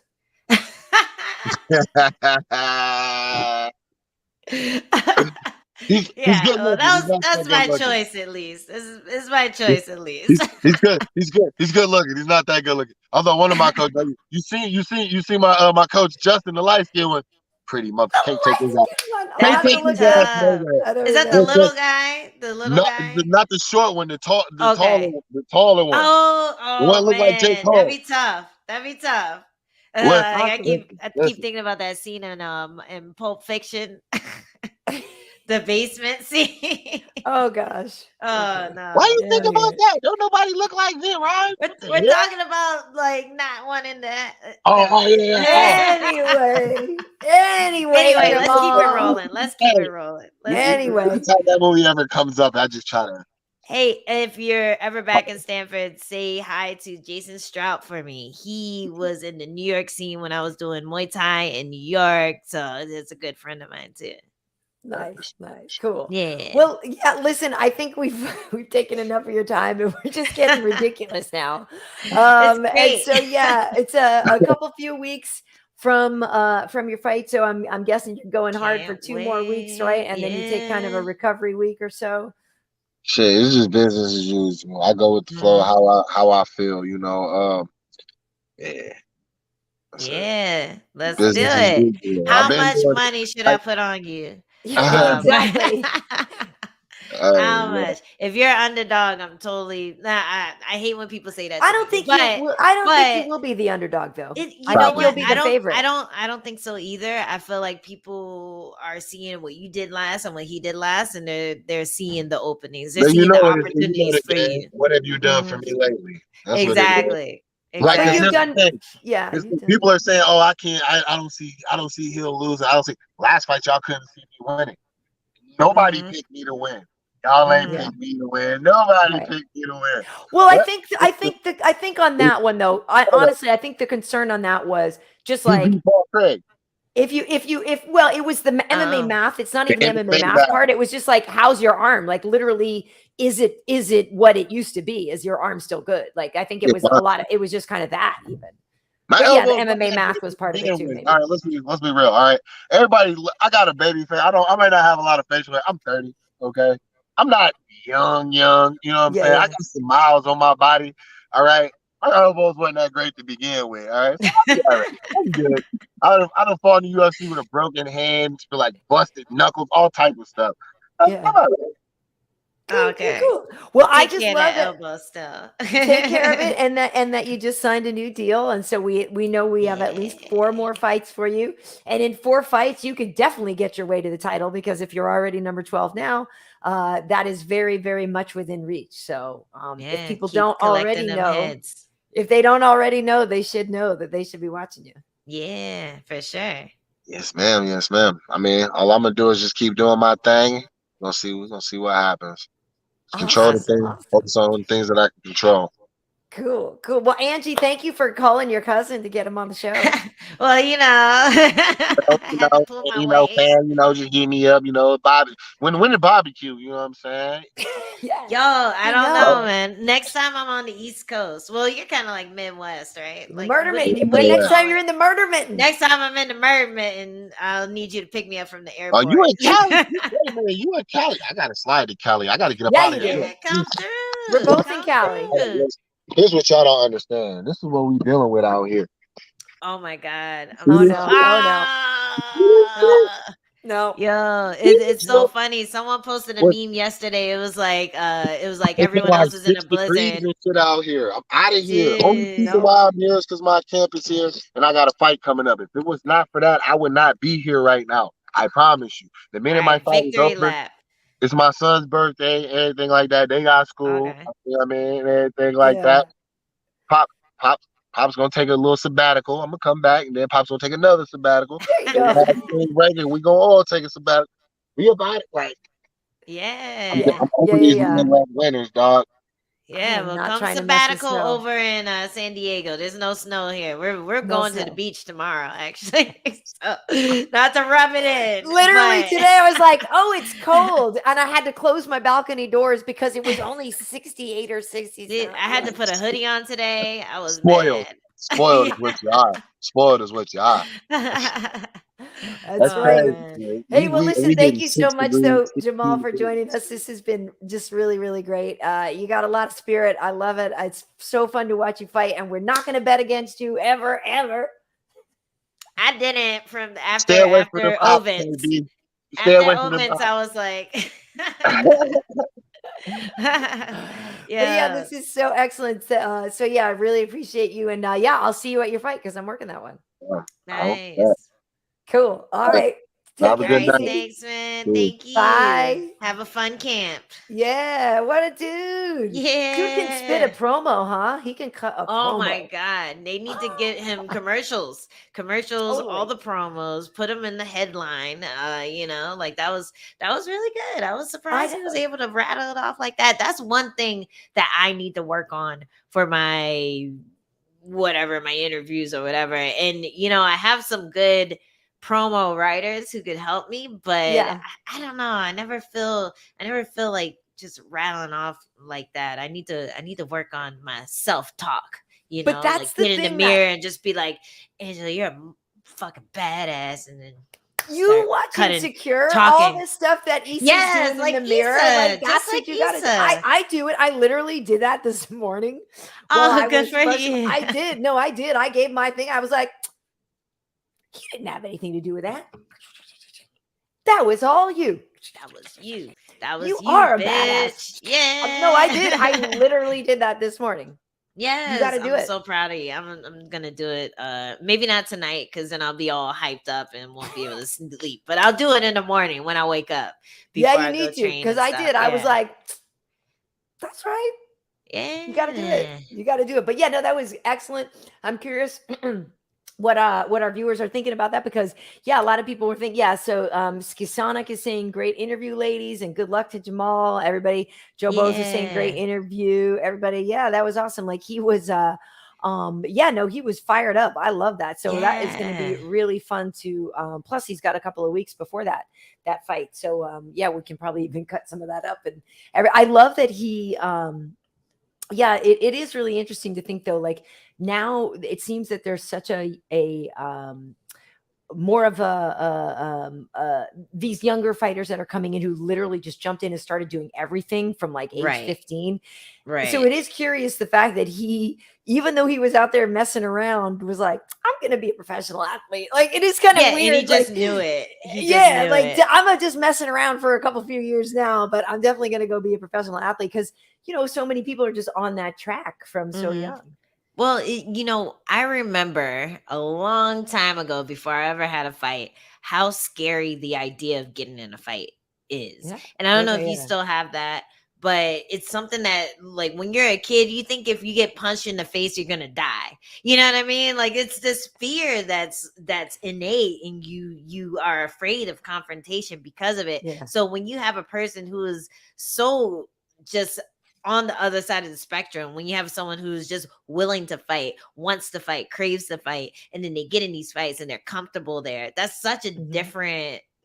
different way of thinking about it, because Yeah. you always hear the stories about the most famous fighters like GSP, how he would freak out backstage. He would get really nervous. Yeah. I've heard about, like, Amanda Nunes could be the same way, just like Mhm. really, really, just like anxious before a Yeah. fight. And these people are killers. So when you have Right. someone who is a killer and they're also comfortable in that chaos, then that's a scary dude. So that's just really interesting to know. I feel like it makes more sense, the fact that he was able to come in and take out someone like Ovince St. Preux after being outside of the UFC for so long, after Ovince has pretty much like fought the best of the best, and then he just shows up, boom, mine now. It's crazy to me. So it's really cool to see, and if anything, knowing that's his mindset makes me even more confident with him against someone like Johnny Walker, who is also someone that everyone's like, oh, Johnny Walker, oh my God, he's a big scary dude. He's explosive, he's exciting when he wants to be,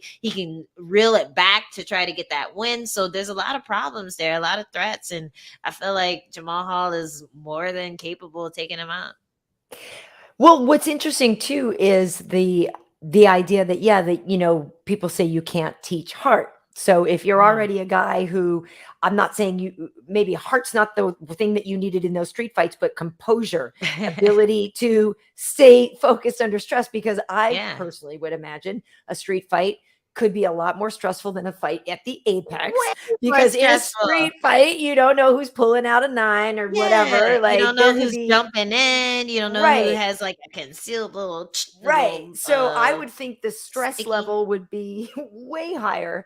And the fact that if you'd been through that so many times, I do think, like you're saying, the fact that then you can walk in and turn that into an athlete mindset, I would think a certain sense of fearlessness would already be inherent in you, because this is all playtime now. We're in a fancy, shiny place, and somebody's walking me out to this thing. And so I could see how it would be. How and we're not going to get arrested. We're going to get paid. Yeah, we're going to get paid instead. And how that might seem like it moves in slower motion because of, the other way you learned how to fight. I feel like he should fight crime when he retires. Like that should be the trajectory. Now that you know exactly how to fight, you know all the perfect techniques. Maybe he could team up with that urban survival training guy. Maybe you could team up with him. Come up. He's going to stop the murder mitten. He's going to change it to turn it into the regular mitten. Yeah. It'll just be the mankind mitten. I don't know. I'll think of a word in a second. But anyway, humanity mitten. Yes. Yes. Yeah, the mitten the mitten for all mankind. But yeah, what do you call the Thanos glove? Thanos glove, yes. The Thanos mitten. Yes. That's funny. Yes, the merry mitten, the merry mitten. Yeah, he'll just change it to the merry mitten. The merry mitten. The merry mitten. But yeah, okay. So if there's anything folks want to get to, I know this coming up this next week. Yeah, and he did mess with me. People are like, he started messing with KB. That's funny. And I did not know he was going to do that, but I did remember him mentioning it after his fight. I do remember his post-fight speech. He was like, what am I not seeing? What am I not seeing? I'm like, somebody's mad. But he doesn't remember us talking in the lobby of the hotel, which is funny because I guess he was all doped up. But yeah, like we had a whole thing, and I was like, dude, are you all right? And he was talking about it, and that's how I knew. That's why I was asking him if he was 6'5", because I remember standing there like, God damn, Jamal is tall. Like I didn't realize he was. He was a lot taller than I thought. And that's why funny. That is why the whole thing about him, when people say, oh, he could make middleweight, and that's why I said the whole Shogun thing. Like Shogun is very broad, and so people don't necessarily notice that. It's like, no, he's actually not a middleweight. And when you see how tall Jamal is, you're like, yeah, no, that would actually be really challenging. And he's bottom heavy too. Yeah. Like you get, and that is, I have this theory that the more bottom heavy a fighter is, the more unassuming his knockout power is. Because like he was saying, he doesn't have the big traps. He doesn't have the big shoulders or whatever.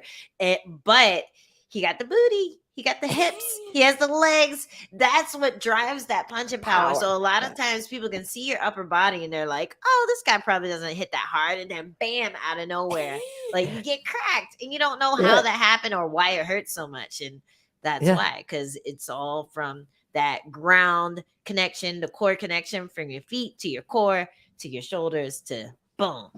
I would knock a bitch out then. In other words, I'm a bottom heavy girl. I used to like the dojo. No, and I used to take my boxing classes over at PKG, and I really enjoyed my boxing classes. I used to do Taekwondo. I can kick well. I just, I need to be in the not the face league, Angie. I know you keep trying to tell me that getting punched in the face doesn't hurt as bad as getting punched in the body, and I just refuse to believe it because I feel like my core is strong and I could just flex up and take a punch there where I don't think I could take a punch to the face. Karyn, look at this. It's like you look beautiful. It's like free Botox. You get punched. I have like a swollen part right here, right? If I go like this, the wrinkles here are way less because my head is swollen from getting headbutted and then punched. Okay, so free Botox. It's free Botox. Like, I've got no Botox here. I am Botox free. Dude, people think I'm like 12 years old after a fight. They're like, oh my God, you're how? Oh my gosh, I thought you were 12. Because like your face gets all nice puffy and swollen, so that's the angle. And happy and shiny. Okay. Not super shiny, but shiny enough. Glowing. Okay. You're glowing. That's what I meant. Somebody, Ski Sonic is saying John Anik is going to take an amateur fight too, right? Yeah, let's go. That'd be crazy. Go. I got my money on Karyn before John. No offense, John, I would do one of those, like I said before, I would do one of those things where, like my friend Tamara was the one who beat up Kim Kardashian a few years back. And she is a trainer up at Fortune Gym in Hollywood, which is great. She's awesome. But she's the one, if you look at those videos of Kardashian getting beat up in this like celebrity thing, that's my girl Tam that did it to her. No way. I've never seen It's so that. satisfying I'm gonna have to look to it watch. up now.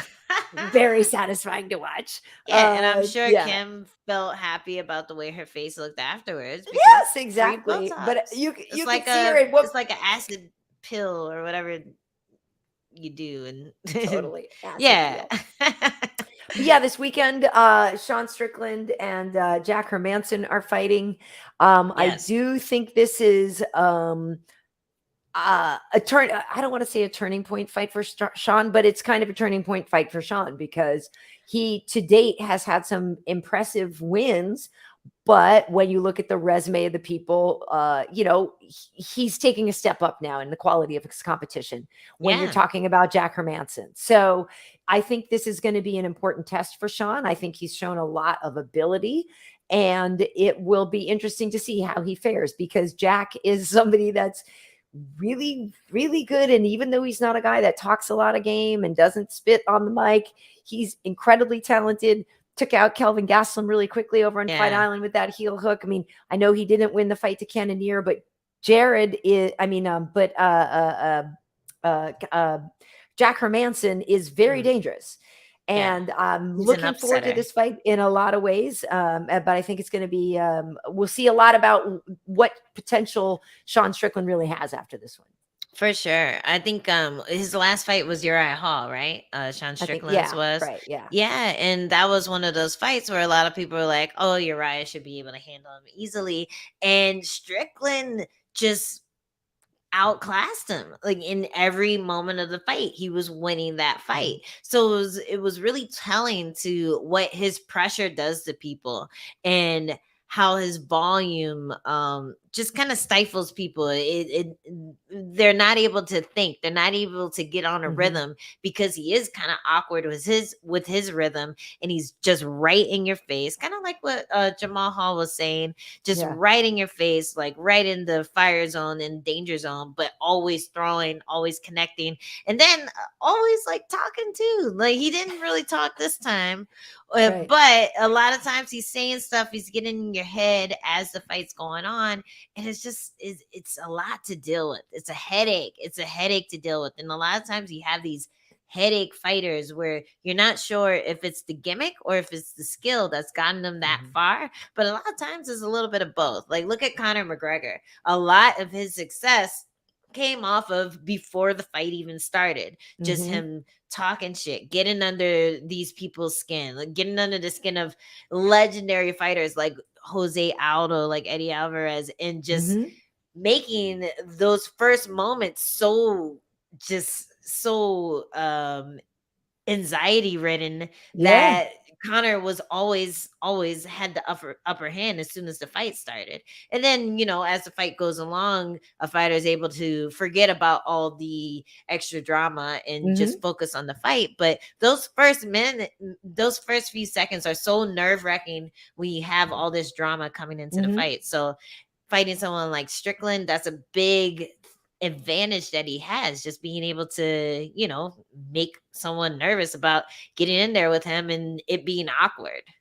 You're right. And Uriah was the toughest competition that he had faced to that point, and he did pass that test. And you could say that was an off night for Uriah. And wasn't that the first fight for Uriah after breaking Chris's leg? So and he's an empath. Like whenever I see those like memes about being an empath, I know. Like I think of Uriah, like, oh, poor thing, you That's hurt what I'm saying. someone. And so I don't want to take away. I don't want to take away from Sean's win because it was a great win and it was a commanding win for him against his best ranked competition. But at the same time, I'm like, that wasn't the real Uriah that night. But it is what it is, right? It is what it is.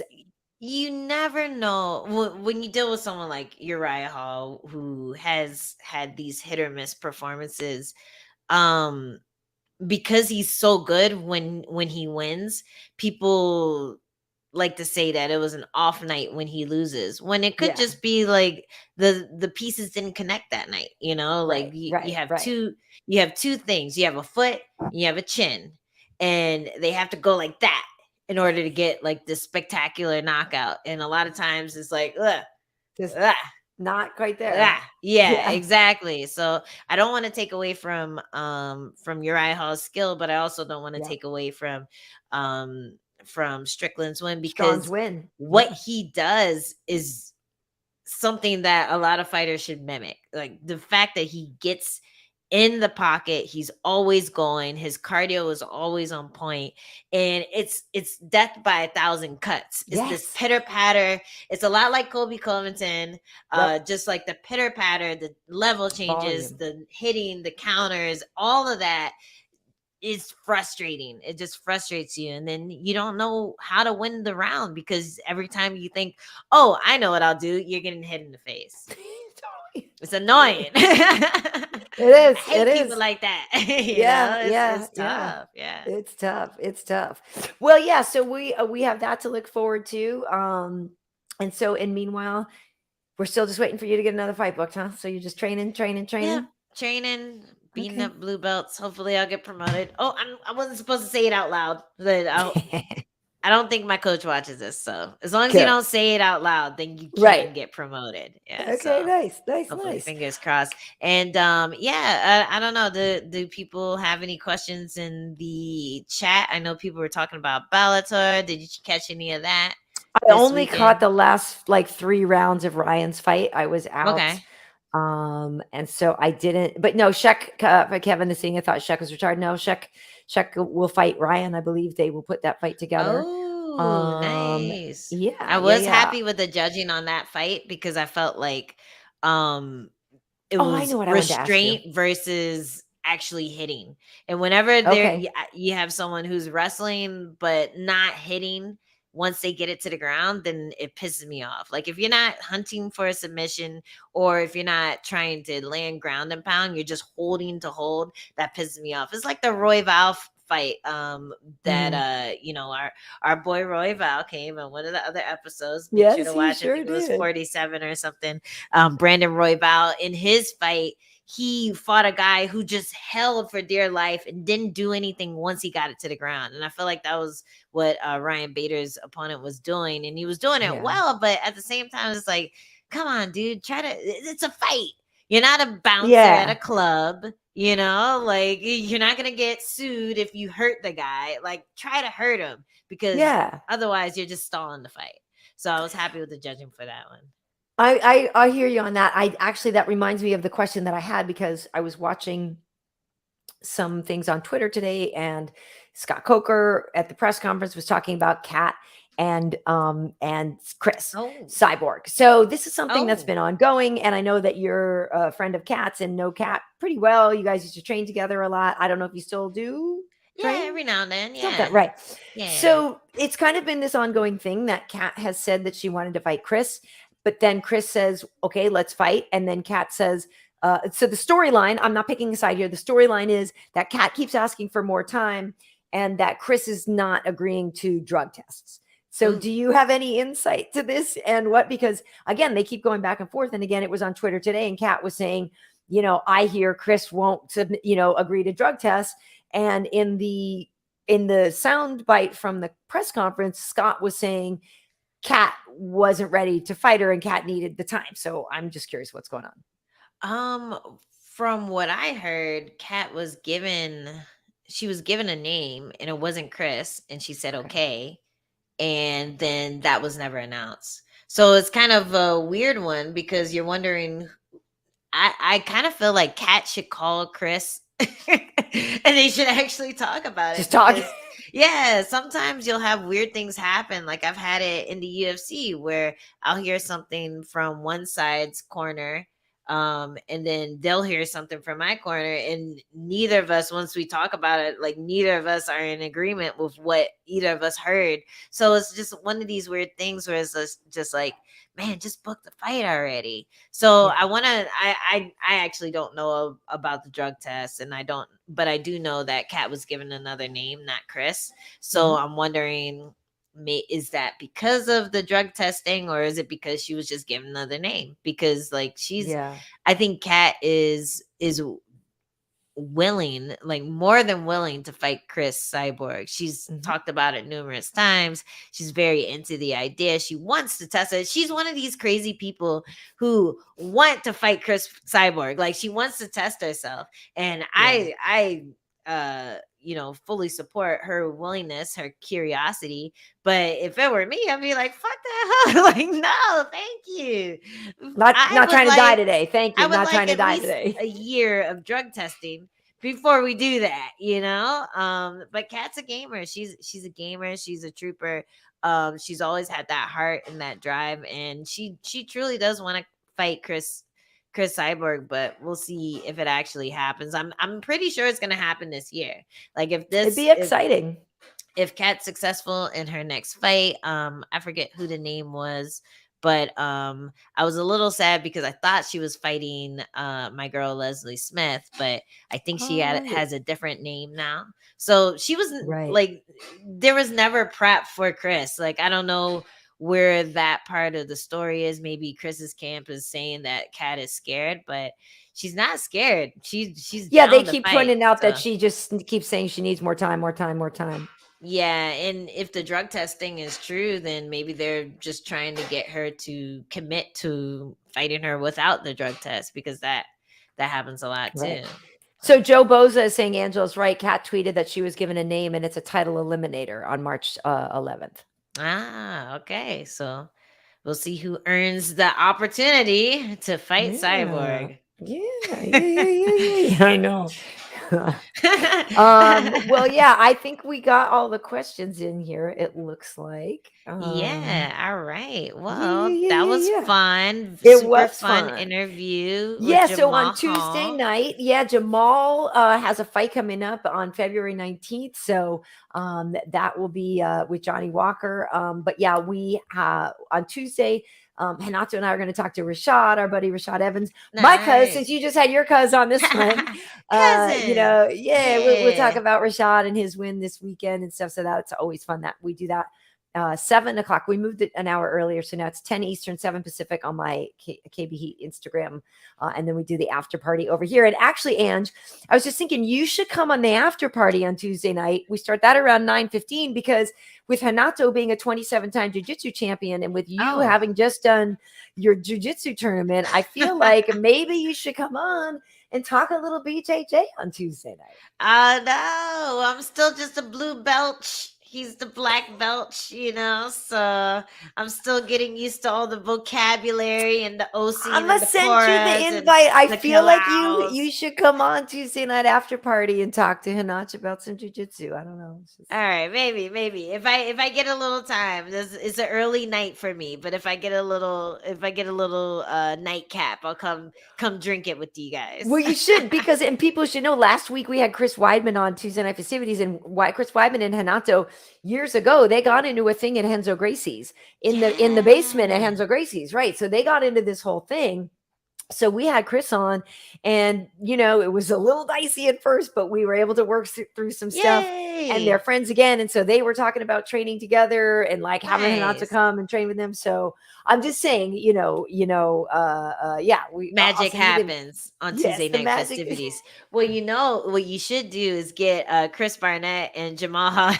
I was just gonna say now that we do this. Well, somebody in the comments here was asking, had said, hey, I hope you guys keep doing these kind of interviews. And we should say that, this is something we kind of started.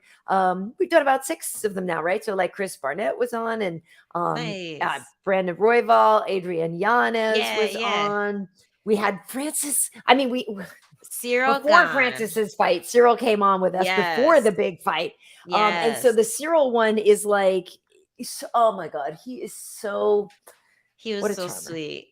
And Cyril Gahn just dropped his Twitch. So anyone who is on Twitch France, I think I don't know his tag name. He didn't drop the tag name yet, but he just tweeted out that his Twitch is live. So yeah, you guys go search Cyril Gahn and find his Twitch, because I saw him on there because he was talking about he plays Call of Duty. And Yeah. right. And so he was on there and he had all of his friends. Like I said, I can't speak French. So he says all this stuff.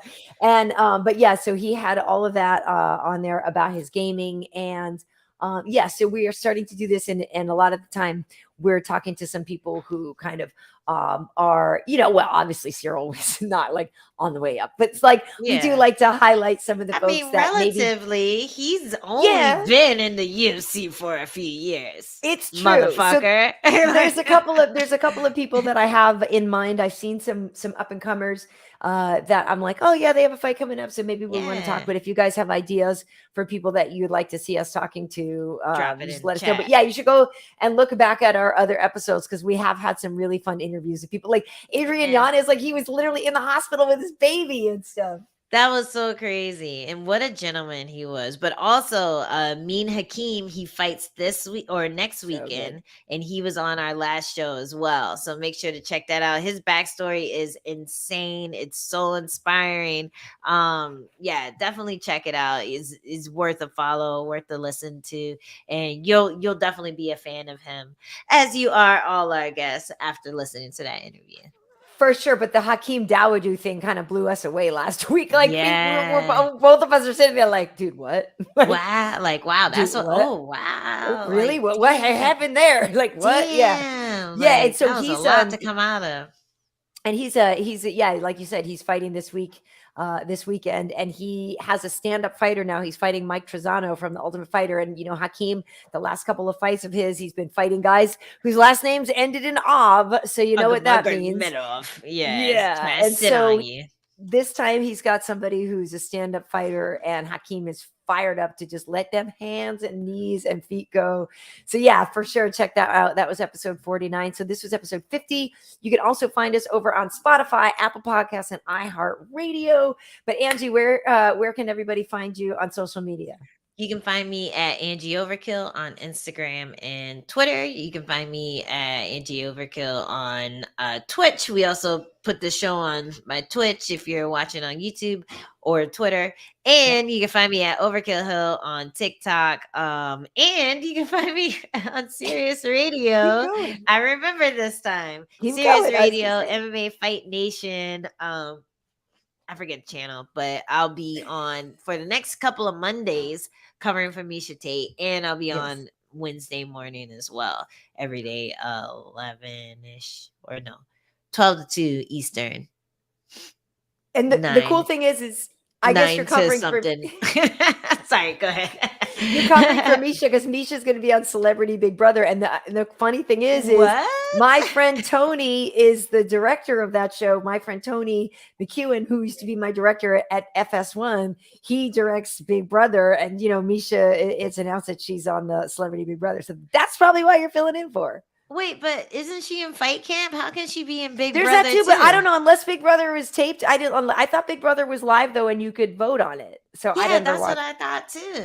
I don't know, dude. And they're in a house, right? That's like what I don't know. I don't know. I just know that whatever.